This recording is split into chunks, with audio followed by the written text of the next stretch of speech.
Nous sommes de retour sur le plateau d'Inclusion for Change pour parler de l'emploi des seniors en compagnie d'Isabelle Gire, responsable de la prospective chez l'APEC, et avec Laetitia Vito, conférencière, autrice, notamment de L'à tout âge, 64 clés pour transformer la diversité générationnelle en force, publié cette année chez Erol. Merci à vous deux d'être avec nous sur ce plateau.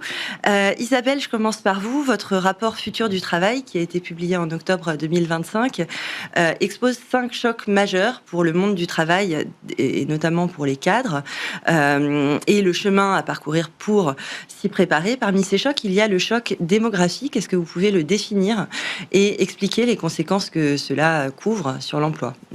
Alors, souvent en prospective, c'est un des premiers éléments qu'on va regarder, c'est effectivement celui de la démographie et comment la démographie mondiale, européenne et française se décline.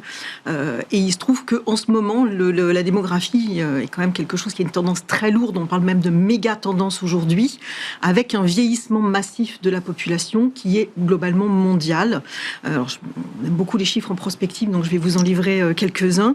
On parle même globalement d'un effondrement mondial de la population. Alors, il y a beaucoup de prédictions qui l'amènent aux années 2080, voire certains qui l'amènent beaucoup plus tôt, à partir de 2045-2050. Mais on a une accélération aujourd'hui massive et en fait, on est un peu pris en étau entre d'un côté un vieillissement de la population et de l'autre côté une baisse de la natalité qui est très marquée dans beaucoup de pays, en Europe, aux États-Unis, mais aussi beaucoup en Asie, avec plusieurs facteurs, la montée du célibat, le recul de l'âge du premier enfant. En Europe, c'est plutôt 32 ans maintenant.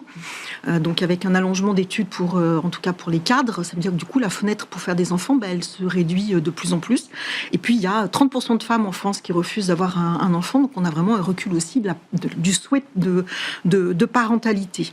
Aujourd'hui, pour reparler des seniors, en 2050, on annonce qu'il y aura à peu près 2 milliards de personnes qui auront plus de 65 ans et plus de 450 millions d'octogénaires. Alors, on peut parler de la Chine et du Japon, on reparlera peut-être qui sont effectivement les plus anciens. On a une espérance de vie aujourd'hui, alors qui plafonne un peu dans les pays de l'OCDE, dans les pays développés. On est à peu près aux alentours de 82-83 ans, avec des inégalités aussi d'accès aux soins, d'accès à la nourriture saine qui sont un petit peu différents. Pour parler de la France, en 2035, on aura 31% de la population qui aura plus de 60 ans.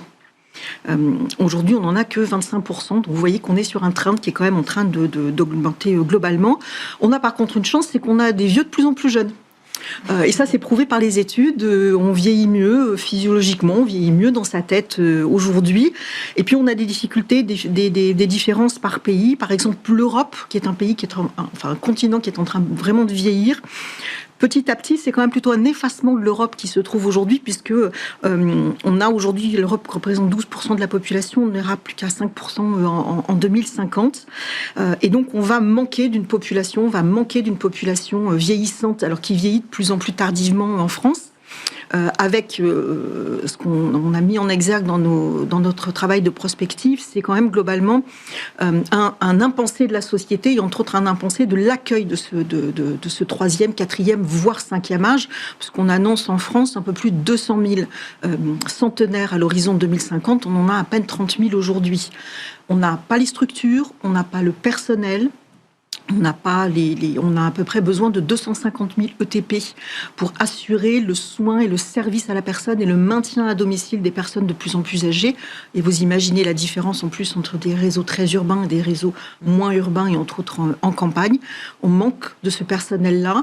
Ce personnel est aussi un personnel qui est extrêmement âgé aussi, qui va aussi partir en retraite et sur lequel on a très peu de relève derrière. Et on l'a dit tout à l'heure, Isabelle, le taux d'emploi des 55-64 ans en France, en 2024, il a atteint un record historique de 60,4%. Et donc, comment est-ce qu'on peut interpréter cette hausse et surtout le blocage aussi français qu'il y a en la matière ? On est classé par une étude américaine 61e pays à avoir le plus de préjugés envers les seniors sur 68. Donc, vous voyez qu'on est très bas. On part de très très bas. Mécaniquement, on aura forcément une population qui va arriver plus massivement en entreprise parce que les mécaniques démographiques vont faire que, comme on a une baisse de la natalité depuis 2010 en France, on va perdre petit à petit cette arrivée sur le marché et cette baisse de la natalité, elle va commencer à se faire sentir dans 5 ans dans l'université. Au niveau des néo-bacheliers, on va avoir de moins en moins de jeunes qui vont rentrer dans le système post-bac et donc études supérieures. Donc on va avoir des creux d'arrivée sur le marché et au contraire des populations plus âgées qui vont être effectivement dans l'entreprise de plus en plus longtemps. Alors chez les cadres, c'est un peu particulier parce qu'on a des carrières un peu plus longues. On reste plutôt effectivement passé les 62, 63, voire 64 ans en entreprise, mais mécaniquement, on sera obligé de monter vers cette population-là, ce qui va poser plein de questions aux entreprises demain de faire avec une population de plus en plus âgée, parce que mécaniquement, comme on est pris dans cet étau entre vieillissement et baisse de la natalité, la population active qui est au milieu, les petit à petit...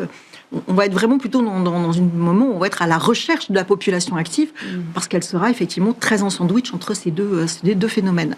Laetitia Vito, quels sont les stéréotypes, vous en parliez à l'instant Isabelle, qui justement persistent sur les seniors au travail, en entreprise, que ce soit dans leur maintien en emploi ou au moment du recrutement? Le constat, on est tous face à ça, de dire qu'on va devoir travailler plus longtemps, mieux gérer des carrières longues et mieux valoriser toutes ces personnes avec des âges différents entre les taux, là, entre ceux qui ne naissent pas et ceux qui partent à la retraite et tombent dans l'inactivité.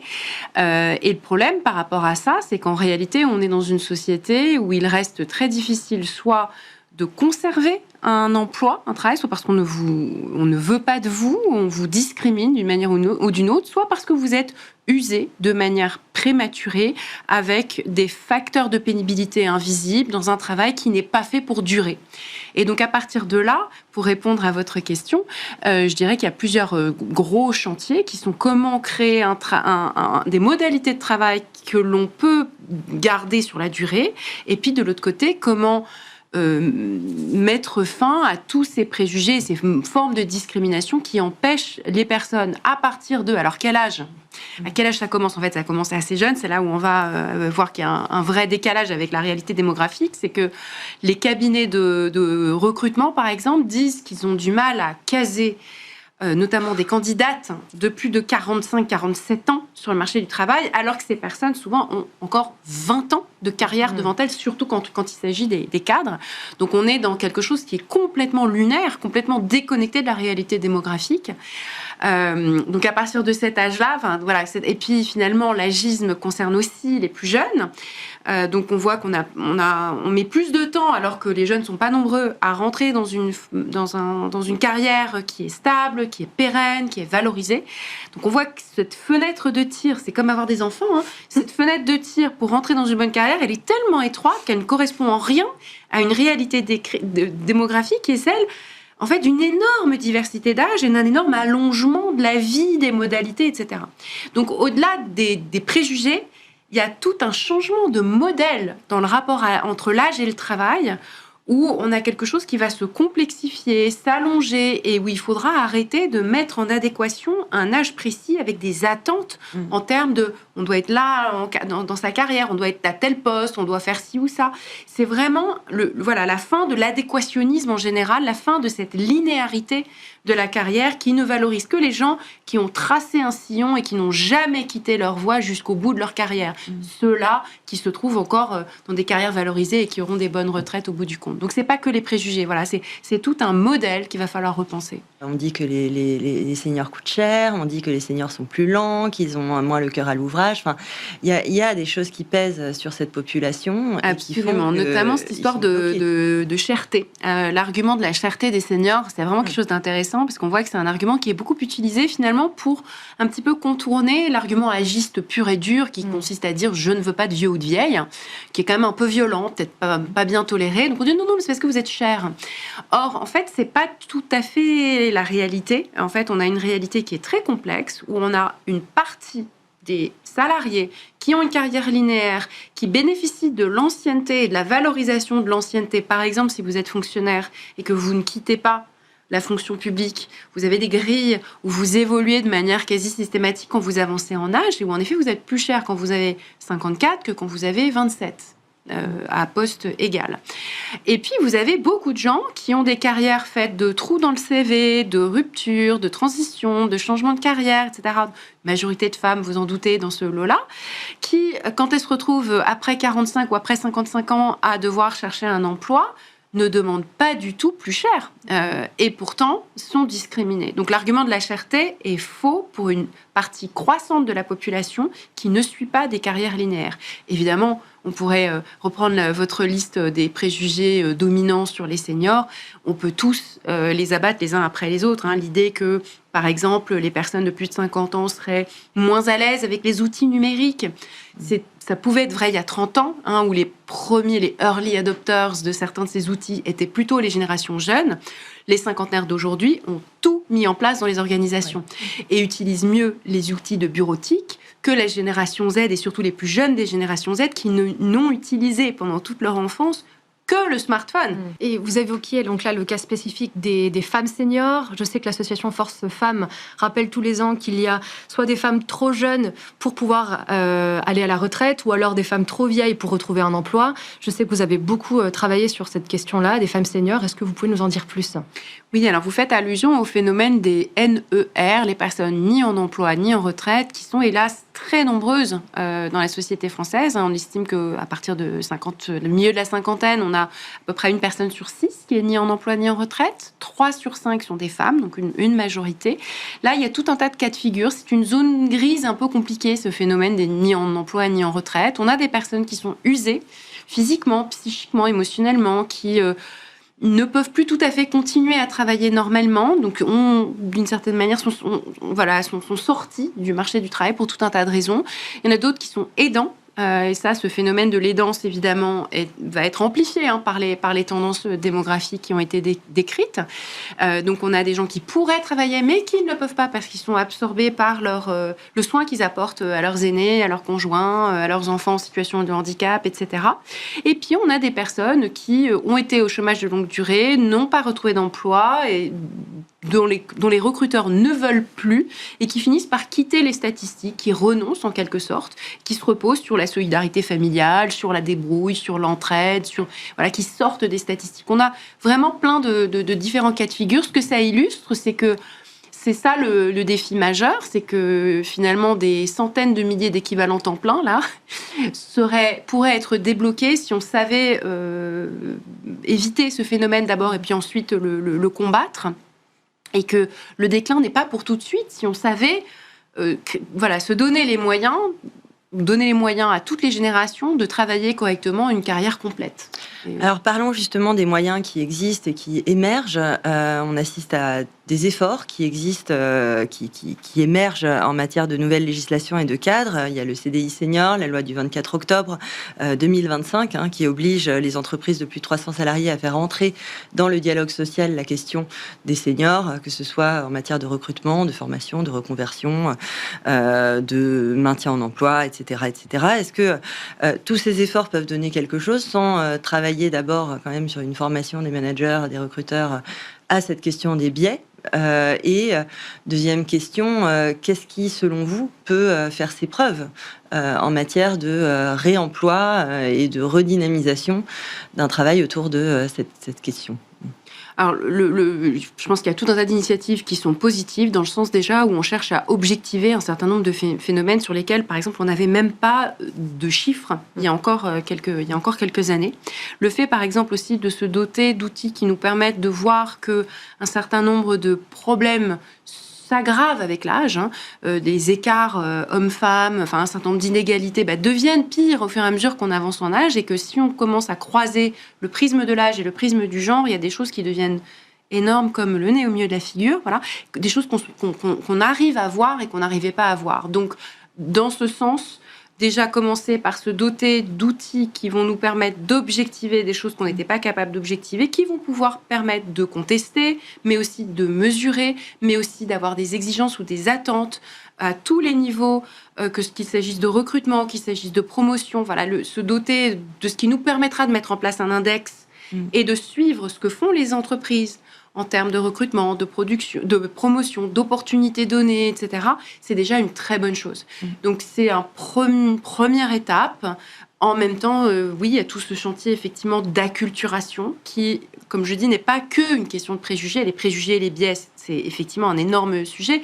Mais il n'y a pas que ça. C'est tout le biais par rapport à ce qu'on imagine être une carrière idéale et à ce qu'on imagine être un profil idéal. Profil idéal, c'est la personne qui a X années d'expérience et pas une de plus, qui a exactement le bon diplôme, qui n'a pas eu de trou dans le CV, qui n'a pas fait de sortie de route. Et on voit que cette idée ou cette attente du profil idéal, qui en soi n'est pas forcément, terriblement agiste, sexiste, etc., mais en fait, elle est agiste et sexiste parce qu'elle exclut des personnes qui vont avoir X plus 20 années d'expérience. Elle exclut les personnes qui ont X moins 5 années d'expérience. Elle exclut les personnes qui n'ont pas le bon diplôme, etc., ce qui correspond à la majorité des personnes, puisque tout le monde est atypique. L'autre point, c'est comment... Enfin, il y a un autre choc qui est le choc technologique. Et donc, comment, compte tenu de ces deux chocs, à la fois technologiques et démographiques, est-ce qu'on peut repenser le travail pour inclure tout le monde ? Isabelle, je sais que vous avez fait un travail de benchmark sur ce que font les autres pays concernés. Tout à fait. On est allé regarder ce que faisaient par exemple la Chine et le Japon, qui sont déjà deux pays qui sont extrêmement vieillissants. Alors la Chine a relevé pour la première fois depuis les années 50 l'âge de départ à la retraite, donc qui a augmenté aujourd'hui à 63 ans pour les hommes et 58 ans pour les femmes, c'était à 55 ans pour les femmes. Donc c'est pour eux un changement énorme parce que la population de la Chine est quasiment divisée par deux à chaque génération, d'abord du fait de la politique de l'enfant unique, même si aujourd'hui il y a une relance gouvernementale de la natalité, c'est comme toutes les politiques natalistes dans tous les pays de l'OCDE aujourd'hui, ça ne fonctionne pas. Il y a une augmentation aussi de la classe moyenne en Chine qui fait que les femmes accèdent là pour le coup au marché du travail, donc du coup là aussi la natalité recule de ce niveau-là. Et effectivement sur ce pays, alors il y a en plus en Chine un phénomène un petit peu particulier de consécration aussi au travail, puisqu'on peut aussi continuer à travailler jusqu'à 70 ans, jusqu'à 80 ans. Ça fait partie effectivement de la culture chinoise, comme ça fait partie de la culture japonaise, d'être très dédié au bien commun, au sens de la société. Donc on a aussi une éthique, une manière de voir, une culture aussi très différente qui est quand même très dédiée aux autres. Donc c'est le cas aussi au Japon. Et c'est deux pays aussi qui, pour le coup, ont fait énormément et ont énormément investi depuis de nombreuses années, bien évidemment, dans l'automatisation et dans la robotique, qui est une des réponses possibles à ce vieillissement de la population et à cette baisse de la natalité, cette contraction des actifs. Et ces deux pays donc ont beaucoup augmenté le nombre de robots qu'on peut trouver dans des services à la personne, dans l'accompagnement, dans l'aide à domicile. Et d'ailleurs, c'est un des scénarios de prospective que nous, on avait imaginé à l'APEC, justement, pour se dire demain, dans des EHPAD, dans des maisons de retraite, dans des hôpitaux, comment demain avoir suffisamment de personnel pour accompagner et puis pour avoir une relation humaine qui soit de qualité avec des personnes de plus en plus vieillissantes, donc potentiellement plus dépendantes. On avait effectivement imaginé de se dire, demain, on pourrait aussi avoir des infirmières qui deviennent des roboticiennes. On avait créé le personnage d'Émilie, infirmière roboticienne, qui refait une formation particulière à l'IFSI pour piloter une batterie de robots qui l'accompagnent pour faire des tâches, d'aller apporter à boire, apporter à manger, faire du ludo-éducatif avec des personnes âgées, de manière à pouvoir dégager une partie du temps vers un vrai métier relationnel qui est le métier d'infirmière et le métier du soin. Donc c'est effectivement quelque chose que des pays vieillissants ont déjà imaginé. Alors on a un avantage, c'est qu'on a vu arriver les intelligences artificielles génératives qui peuvent effectivement du coup pousser en tout cas la capacité de parler avec un robot. Puis on voit que la robotique s'humanoïde de plus en plus, donc elle commence à quitter les usines pour aller vraiment s'installer dans la population et on commence à avoir les premiers robots ménagers qui commencent à arriver aux États-Unis et qui pourraient aussi, du coup, seconder grandement les femmes pour qu'elles puissent se consacrer davantage aussi à leur carrière professionnelle et avoir peut-être une véritable égalité de tâches ménagères. Eh bien, ce sera le mot de la fin. Notre émission s'achève déjà. Je vous remercie 1000 fois toutes les deux, Isabelle Gire, donc responsable prospective à l'APEC, et Laetitia Vito, autrice conférencière, autrice notamment de Là tout âge chez Erol, que nous recommandons très chaleureusement. Merci également Marie Larsonneau d'être parmi nous. Inclusion for Change vous prépare de très beaux épisodes pour l'année 2026. Et en attendant la rentrée, je vous souhaite de très belles fêtes à toutes et tous. À très bientôt.